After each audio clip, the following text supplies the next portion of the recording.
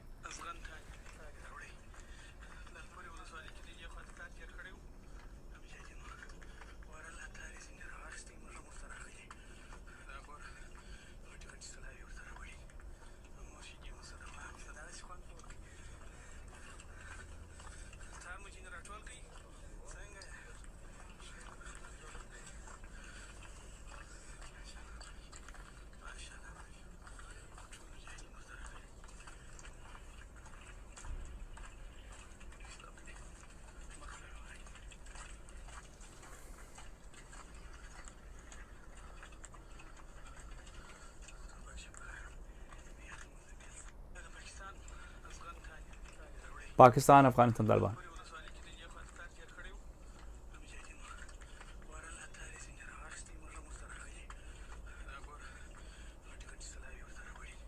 जरा आप इसमें असलहा देखें कौन सा उनके पास है।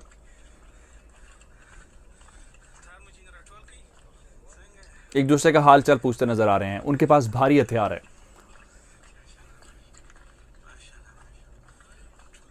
एक दूसरे की तारीफ करते नजर आ रहे हैं।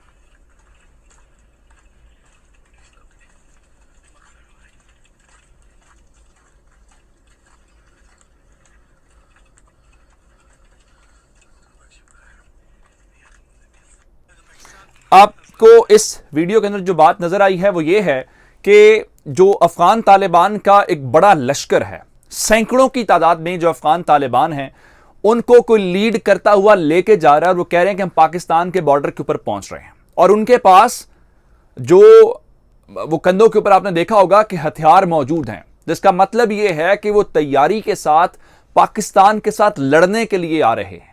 अब इस चीज के अंदर अगर हम ये कहें कि पाकिस्तान तहम्मुल का मुजाहरा करेगा, तो पाकिस्तान कहां पे तहम्मुल का मुजाहरा करेगा? बहुत सारी बातें हैं। मैं ये समझता हूं कि इसके अंदर बहुत सारा प्रोपेगेंडा भी हो रहा है। बहुत सारे अनासिर ऐसे हैं जो मैंने आपको पहले तफसील के साथ ये मैं कहता रहा हूं कि कुछ अनासिर शायद तालिबान से ज्यादा एक्टिव नजर आ रहे हैं। अब वो इस चीज को बढ़ावा दे रहे हैं, वो तालिबान को हीरो के तौर पे पोर्ट्रे कर रहे हैं। उनके कहने का मतलब ये है कि तालिबान जो काम कर रहे हैं ये बहुत अच्छा है, पाकिस्तान के साथ लड़ना चाहिए। आज काबुल के अंदर एक कॉन्वॉय का निशाना बनाया गया है, एयरपोर्ट के ऊपर जो है वो धमाका हुआ है। तालिबान का उससे ज्यादा ध्यान उस पर नहीं जा रहा, जो उनके इंटरनल इश्यूज हैं, जो उनके हुकूमत के इख्तलाफात हैं। मैंने मुल्ला हसन अखून की ऑडियो आपके अंदर आपको सुना दी है, आपको एविडेंस के साथ बताया है कि जनाब इस वक्त उनके अंदर एक इख्तलाफ है। उस चीज से हटके वो पाकिस्तान के साथ, वो पाकिस्तान जो उनको आलमी दुनिया के सामने मनवाने की, एक्नॉलेज करने की बातें कर रहा है, लेकिन वो उसके ऊपर है। अब पाकिस्तान खामोश तो नहीं रहेगा, खामोश है इस वक्त तक। हमारी अफवाज खामोश है, हमारे फॉरेन ऑफिस खामोश है, हमारी गवर्नमेंट खामोश है। उसकी वजह क्या? हम ये चाह रहे हैं कि मामला आगे ना बढ़े, हम बातचीत से इस मसले को हल करें। जैसे आज हेलमंद के अंदर पाक फौज के जवान का, हम आपसे मुलाकात करना चाह रहे हैं, हम आपसे बात करना चाह रहे हैं, लेकिन वो शायद ऐसा नहीं चाह रहे। लेकिन आज पाकिस्तान की फौज के जो तर्जुमान हैं मेजर जनरल बाबर इफ्तिखार साहब, उनका बड़ा 2 ट्वीट सामने आए हैं। और उस ट्वीट्स के अंदर आपको याद हो, मैंने आपको बताया था कि नेशनल सिक्योरिटी कमेटी की एक मीटिंग हुई और उसके अंदर पाकिस्तान ने पहली नेशनल सिक्योरिटी पॉलिसी जो है वो अडॉप्ट कर ली, उसको मंजूर कर लिया, जिसके बाद ये कैबिनेट में जाएगी, कैबिनेट के अप्रूवल के बाद पार्लियामेंट इसको अप्रूव कर लेगा।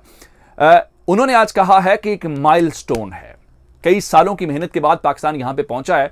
और माजी में हमारे साथ होता यह रहा है कि गवर्नमेंट कहती थी फौज की और सोच होती थी, फौज कहती थी गवर्नमेंट की और सोच होती थी। आज फौज ने कैटेगोरिकली कहा है कि ये हमारे उस सफर की जानिब, उस मंजिल की जानिब जो हम चाहते हैं, हम उसके ऊपर यकसुई के साथ पाक फौज अपनी तमाम तरह एफर्ट्स पुट करेगी इस पॉलिसी को अचीव करने के लिए, इन गोल्स को अचीव करने के लिए जो यकीनी तौर पे हमारे दुश्मनों को पसंद नहीं है, फिर वो सारी हरकतें करा रहे हैं। मुझे उमर दराज गोंदल को फेसबुक, ट्विटर, इंस्टाग्राम के ऊपर फॉलो कर सकते हैं। मेरा यूट्यूब चैनल सब्सक्राइब कीजिएगा। आपकी समातों का बहुत शुक्रिया। खुदा हाफिज।